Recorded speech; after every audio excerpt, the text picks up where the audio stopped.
None of the categories include federal DOJ officials identified in the press release. You're not on the list. Sorry. I don't care who you are. Nobody gets in if you're not on the list. Are you also a lawyer? Yeah, I am. So you could conceivably be a great AG if this was...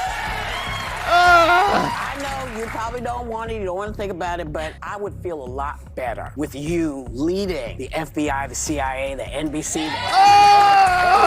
I'm gonna puke my guts out. The Biden DOJ, along with Kamala Harris, who wants to inherit their corruption, are now sending DOJ monitors into various states. A large part of them are going to swing states, as we've talked about previously. Over 80 counties sending their little goons in there to observe for any infractions against fair and free elections. Okay. Well, enough already. We don't want the feds in our business, says Attorney General from Missouri, Andrew Bailey, says, breaking, I filed a lawsuit against the Biden-Harris DOJ for sending unauthorized poll monitors to Missouri polling locations. The law's clear. Kamala can't just send unvetted individuals into our polling places. It's illegal and it undermines our trust in our elections. And we've already seen that other states like Texas and Florida are telling them to get out of here. But this is the first lawsuit that we've seen, and I'm sure their monitors are already on the airplane heading into Missouri. So here's what the lawsuit says. So it's Andrew Bailey, Attorney General, and the Secretary of State who runs the elections from the state of Missouri, John Ashcroft. Many different lawsuits and complaints we've seen here from Andrew Bailey and Missouri against the Biden-Harris administration, suing Merrick Garland, the Attorney General of the United States. Here's what they say. All right, listen, Merrick. For the second election cycle in a row, the Department of Justice at the 11th hour has announced an intent to displace state election authorities from our business and bring their own little goons, little J-brats over here. Absent exceedingly clear federal authority, the states keep for themselves the power to regulate elections. We got that from the Supreme Court case in 2013, in case you forgot. So to secure elections, Missouri exercised that traditional authority by enacting a law that strictly limits who, besides voters, can be present in any polling location. Poll monitors that are employed by the DOJ are not on that list. Yet, without specifically citing any federal authority at all authorizing its actions, the DOJ announced on Friday, November 1st, its intent to displace Missouri law and place unauthorized poll monitors in polling locations in St. Louis, a couple days before the election. This lawsuit asserts claims under the Administrative Procedure Act. You didn't notify us about this at all. And we're challenging the DOJ's decision to send staff to polling places in Missouri and to monitor the election on Tuesday. The DOJ is set to send monitors to polling locations in Missouri, and their actions are completely unexplained. They're ultra-virus, which is outside the law, overstepping statutory authority under federal voting-related laws like the Voting Rights Act. Like, it's not your power. Get out of here. You can't justify this under the National Voter Registration Act, or HAVA, or UOCAVA, or the Civil Rights Act, or the ADA. You have no power here. Get out. The DOJ's actions are arbitrary, and they're capricious because they are unexplained. They just did it. Hey, we're showing up unannounced. You hate that, the pop-in? DOJ popping in your election? No. Don't answer the door. Plaintiffs seek a declaration that the DOJ's actions, in other words, Missouri wants the court to say, that the DOJ is violating the law. They want an emergency injunction prohibiting the DOJ from coming in. They say, well, you know who we are. We're Missouri. We're a sovereign state in the United States of America, and we're suing to vindicate our rights. And plaintiff Andrew Bailey, he's the AG of Missouri. Now, Merrick Garland, oh gosh, is the Attorney General of the United States. Kristen Clark is the head of the Civil Rights Division, and the DOJ is an agency, unfortunately, a part of the United States government. On November 1st, the DOJ, just 2 business days before the election, they issued a press release that we read here on the channel. The press release announced that the DOJ would dispatch, quote, personnel from the Civil Rights Division and U.S. Attorney's offices to become federal observers from the Office of Personnel Management. Now, the press release identified a total of 86 jurisdictions spanning 27 states in which personnel would be dispatched. One of the jurisdictions is here, St. Louis, Missouri. Now, the press release does not explain which staff or which divisions or offices will monitor each of these locations. Neither the Secretary of State nor the Attorney General, for example, neither one of us, has heard from the DOJ whether plans to place officials are going to be happening from some other office in state polling locations. Now, the press release didn't cite any specific specific authority for their actions. It simply noted that the DOJ has, quote, general authority to enforce certain federal laws, including all this stuff: Voting Rights Act, the National Voting Registration Act, HAVA, UOCAVA, ADA, and other things. Yeah, but the press release never states whether any of these laws, in fact, gives, for example, their people authority to enter state polling places in contravention of state law. Like, it's great. Thanks for referencing all of these giant books. Is there anything in those giant bills that says you can come into our state and usurp our sovereignty? Unless you point to it specifically, that's neat that there are all those big bills that exist. Nor have the defendants, the government, DOJ, attempted to communicate any rationale or cite any law to the chief election authority in Missouri, called the Secretary of State, nor to the chief law enforcement officer, Andrew Bailey. They just showing up. We have reached out to DOJ to seek an explanation. What do you mean? Get them on the phone. What do you mean you're coming to my state to monitor our elections? What? And they've heard nothing back. Now, this is not the DOJ's first attempt to inject unauthorized federal officials into polling locations contrary to Missouri law. DOJ attempted, historically before, to dispatch personnel to jurisdictions within the state of Missouri back in 2022. In fact, in 2022, Ashcroft told them back then that their actions were a violation of state law. He sent them a letter in 2022. He said, don't you dare send anybody to our business, into our house. And guess what? The DOJ reversed course. They did not send personnel into polling places during November 2022. They stayed home. Now, the jurisdiction as identified in 2024 in Missouri has no overlap with the same one in 2022. In 2022, they sought to send federal officials into voting locations in Cole County, this time St. Louis. Now, the presence of the DOJ violates our laws. It permits only certain categories of persons to be present in these locations. The only people who can be back there are voters, minor children accompanying the voters, poll workers, election judges, etc. None of the categories include federal DOJ officials identified in the press release. You're not on the list. Sorry. I don't care who you are. Nobody gets in if you're not on the list. While Congress can pass legislation to enforce voting rights, Congress's power to do so is limited to remedial or preventative power. And Congress would need more clear language if they want to do this. Now, here's the specific statute from Missouri. They say, defendants have not identified any language in the law, much less exceedingly clear language that they think can justify displacing Missouri's state law. Now, as they did in 2022, they have refused to identify any federal law that they believe authorizes their action. And so we assert that they're in violation of the rules. The DOJ has not identified any authority where they can do this. They've identified a number of statutes that they enforce, which is great. They can enforce a bunch of things, but what gives them permission to come here? They have not specifically cited any statute that gives the DOJ authority to be in Missouri polling places on election day. In fact, their generic reference to federal voting laws that the DOJ can enforce is especially wanting, because the press release states that even staff members from outside the DOJ will be placed into polling places. The press release from the government says that staff from the Office of Personnel Management, okay, so not even the DOJ, from a different entity, will be placed inside polling locations, even though that agency is an independent agency with no apparent authority whatsoever to enforce federal voting laws. Missouri law provides a list of who may be admitted to a polling place within the state, and the DOJ cites no authority as to why they can get in. So they don't fall within any categories. And to be sure, another part of the law allows for law enforcement officials at the request of election officials, or if they're in the line of duty, they can come in. Law enforcement officials can come in. But guess what? They're not law enforcement officials on their little field trip list from the DOJ. It's not them. They don't qualify. Missouri law defines law enforcement officer as officers authorized to carry firearms and make arrests. That's not who they're saying are coming in. They say it's personnel and observers. So they're not law enforcement. So there is no exception under Missouri law. And so they are violating our state laws. Their actions outlined in a press release are arbitrary, didn't even talk to us or tell us about it, totally capricious, not in accordance with our state law. And so they're not allowed to come in, and we're entitled to relief. Everything that they said in their press release should be declared unlawful, and they should be stopped from taking any action in Missouri. So we reassert these challenges. We say that the APA also says you have to give us fair notice and due process. The Administrative Procedure Act says agencies just can't act in an arbitrary and capricious manner. You have to give people a rationale, an explanation for what you're doing. They have not articulated any explanation as to why they should come into our state. They've made no attempt to cite any authority. They haven't cogently explained why it's exercised this discretion, and they've outlined stuff in a press release that should all be declared unlawful. And so therefore, this court should declare the DOJ's actions of sending monitors into these states unlawful, saying that they should be restrained and enjoined from doing anything that they talked about in their press release, and you should award us attorney's fees, and I hope they get it. get it. Signed by Andrew Bailey, by Joshua Devine from Andrew Bailey's office, and a good filing there. So we'll see if the DOJ takes the hint and then stops with their observations or their monitors. We'll see, but they're probably on an airplane, maybe landed already there in Missouri. We'll see what hotel they're at. But this is another lawsuit from Jason Calvi. The RNC sues City of Milwaukee over election observers, the suit alleges. Milwaukee Elections Commission has been arbitrarily limiting and prohibiting members of the public from observing all aspects of the voting process at polling locations in the city of Milwaukee. So state of Wisconsin is where this one's being filed. So the prior filing, of course, was in the Eastern District of Missouri, so not too far away. But we've got Republican National Committee, City of Milwaukee Election Commission, and they're suing now. They're saying the Wisconsin Supreme Court has said that we have to protect the integrity of our elections, and we are not being afforded the rights to access the location. So RNC sues City of Milwaukee over election observers, says that they've been arbitrarily limiting and prohibiting members of the public from observing all aspects of the voting process. So it's everywhere. So Ken Paxton has his people deployed, and Liz Cheney maybe has her eyes on the Attorney General's seat. So here's what Ken Paxton said. He's got people out traveling around too. I have deployed an election day rapid response legal team in major counties throughout the state to monitor day of election activity and address litigation arising from the election. The election day rapid response legal team will be equipped to enforce election laws and take immediate action on any contingencies, including issues seen in previous elections like ballot shortages, extending polling location closures, improper extension of voting hours. Similarly, the OAG will prepare and take defensive action against activist groups who might attempt to influence the election through litigation. The election day rapid response legal team will coordinate with the Texas Secretary of State to ensure that all issues are addressed immediately and that the Texas elections are fair and secure. There is no issue more important and more fundamental to our nation than election integrity. The election day rapid response legal team will be on the front line on November 5th. We will defend the ballot box from any bad actors seeking to unduly influence or illegally undermine Texas elections. And there were monitors who were also on the list to go to Texas. I do believe, I think we saw that yesterday. So the question is, these monitors who are on their field trips all around the country, wherever it is they're landing, will they be allowed to actually monitor, or are they going to be staying in their hotel rooms? Okay, in Missouri, they may not be able to come out because they may want to do what they did in 2022, but in other states where those people are not filing lawsuits, will they be able to go into the polling locations, or will they just have to go hang out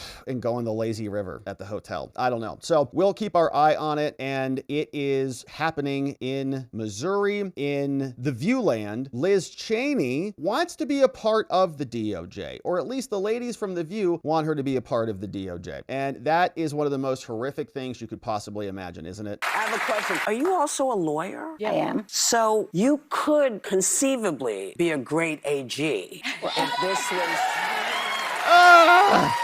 And I say this because your moral core is magnificent. Wow.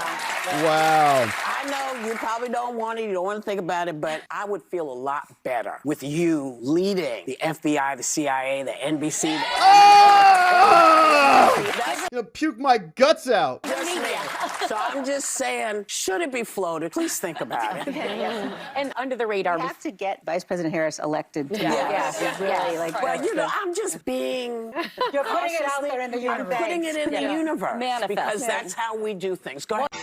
Gosh. So that's horrifying. Now, if you know anybody who hasn't voted yet, do me a favor. Just show them that clip, all right? And just say, do you want this to happen to America right now? Look at this. Make them look. You know, like when you're scolding somebody. Look at it. Make them watch this clip, because that should motivate some people to get out to the polls. We cannot have AG Liz Cheney. She'll send more kids to die. That's her whole MO.